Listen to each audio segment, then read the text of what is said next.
हमारे कलकत्ता में एक संत हुए, प्रातः स्मरणीय पूज्य श्री स्वामी रामकृष्ण परमहंस जी, स्वामी विवेकानंद जी के सद्गुरुदेव भगवान, उनकी पुस्तक में मैंने पढ़ा है।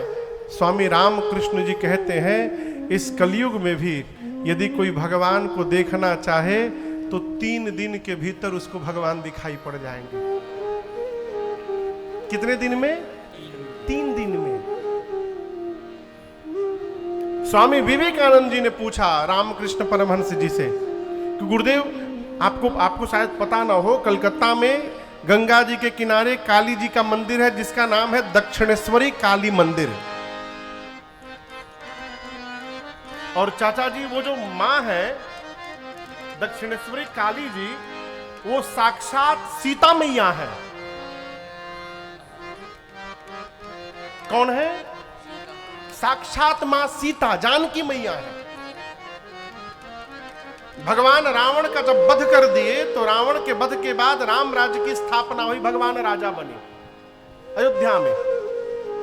कुछ दिन बाद मुनि महात्मा पहुंचे राम जी के पास, कहे प्रभु आप तो 10 सिर वाले रावण को मारे हैं, एक सहस्त्रानन रावण आ गया है, उसके 1000 सिर है।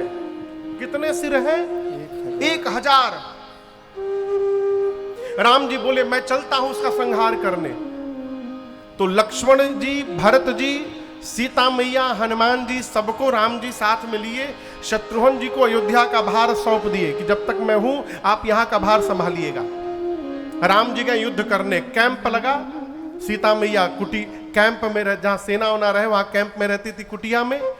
राम जी युद्ध करने गए, लेकिन उस सहस्त्रानन रावण को वरदान मिला था कि उसके शरीर के रक्त का एक बूंद भी यदि धरती पर गिरे तो उसके जैसे 1000 रावण और पैदा हो जाएंगे।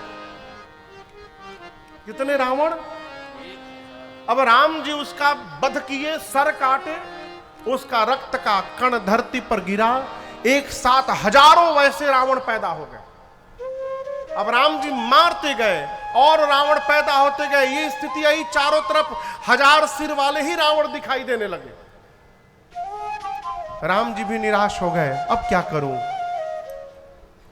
गुरुदेव भगवान वशिष्ठ जी ने कहा राम, किशोरी जी से सहायता मांगिए। किससे? सीता मैया से। राम जी बोले क्या मुख लेकर के जाऊंगा, पराजित होकर के जाऊं? गुरु जी बोले मेरी आज्ञा है, आप जाकर उनसे सहायता मांगिए। राम जी गए तो मेरी मां शयन कर रही थी। जैसे प्रभु कुटिया में प्रवेश किए, मां प्रभु का मुख देखकर आश्चर्यचकित हुई, उठकर बैठी, बोली प्रभु स्वामी आपके मुखमंडल पर चिंता की रेखाएं। राम जी पूरी बात बताएं और बोले मुझे आपकी सहायता चाहिए। मां को आया क्रोध, सीता मैया को। मां ने अपना केश खोला और विकराल रूप धारण किया। वहीं पर काली मां का रूप धारण कर लिया मां ने और कहा प्रभु चलिए, आप उसका सिर काटिए और उसका रक्त का बूंद धरती पर गिरेगा तब ना वो उत्पन्न होगा। धरती पर गिरने के पहले ही मैं उसका रक्तपान कर लूं। और भगवान जाकर उसका सर काटना प्रारंभ किए। रक्त गिरे उसके पहले सीता मैया काली मां का रूप बनाकर उसका रक्त पीना प्रारंभ की। प्रभु ने सहस्त्रानन रावण का अंत किया, लेकिन मां इतने क्रोध में आ गई थी कि अब मां का क्रोध शांत होने वाला नहीं था। पूरी सृष्टि कांपने लगी, भय में आ गई। राम जी भी डर गए, अब क्या करूं मैं? मां क्रोध में एकदम चिघाड़ने लगी।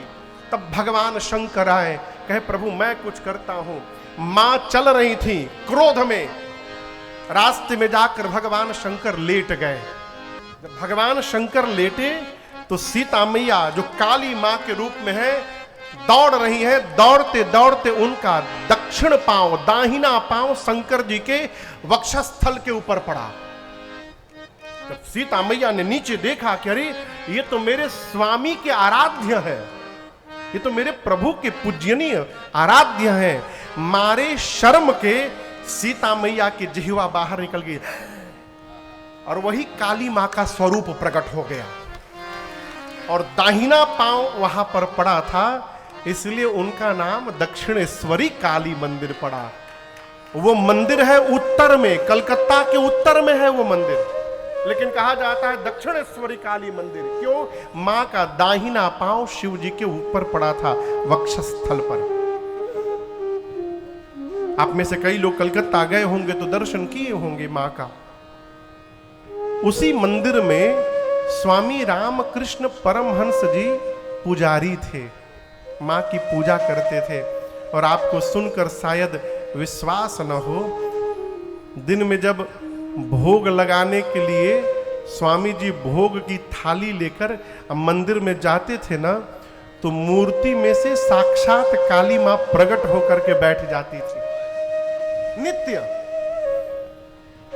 और स्वामी जी अपने हाथ से निवाला तोड़ तोड़ के काली मां के मुख में उनको भोजन कराया करते थे। ये नित्य का व्यवहार था। स्वामी विवेकानंद जी ने पूछा कि गुरुदेव, आपको मां दिखाई देती हैं, मैं जाता हूं तो मूर्ति दिखाई देती हैं, हमको मां कब दिखाई देंगी? स्वामी जी बोला, अच्छा ठीक है, बताऊंगा, एक दिन बताऊंगा। 2-3 दिन बाद मंदिर के ठीक सामने गंगा जी बहती हैं। आप में से कोई गया होगा तो देखा होगा। 2-3 दिन बाद विवेकानंद जी को स्वामी जी बोले, चलो नरेंद्र, आज गंगा स्नान करते हैं। लेकर गए कमर भर पानी में गंगा जी में, और विवेकानंद जी को बोले डुबकी लगाओ। जैसे स्वामी जी डुबकी लगाए, रामकृष्ण जी ने उनके गले में हाथ पकड़ा और उनको पकड़ के पानी में डुबो दिया, पानी में डुबा दिया। अब पकड़े हुए हैं, वो छटपटा रहे हैं और ये दबाए हुए हैं। अब ये स्थिति हो गई कि अब प्राण निकल जाएगा। जैसे प्राण निकलने का समय आया, स्वामी जी ने बाहर निकाल लिया। बाहर निकलते तो विवेकानंद जी बरस पड़े, ये कौन सा विनोद कर रहे हैं आप, मेरा प्राण चला जाता।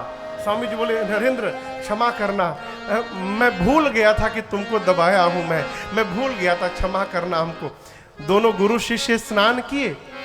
स्नान करके जब वापस जाने लगे, तब स्वामी जी ने पूछा, नरेंद्र, जब मैंने आपको पानी में डुबाया था तो आप तड़प रहे थे। बोले, गुरुदेव बहुत तड़प रहा था मैं बाहर आने के लिए। पूछे, कितनी तड़प थी आपके भीतर? बोले, गुरुदेव जितनी तड़प थी उसको मैं बता नहीं सकता हूं। तब स्वामी जी ने कहा, 3 दिन पहले आपने प्रश्न किया था कि आपको मां कब दिखाई पड़ेंगी, उसका उत्तर आज दे रहा हूं। आज पानी से बाहर निकलने के लिए जितनी तड़प आपके भीतर थी, जिस दिन उतनी तड़प मां को देखने के लिए हो जाएगी, उसी दिन आपको मां दिखाई पड़ जाएंगी। आज भी जो मां को देखना चाहता है, भगवान को देखना चाहता है, उसको भगवान दिखाई पड़ते हैं।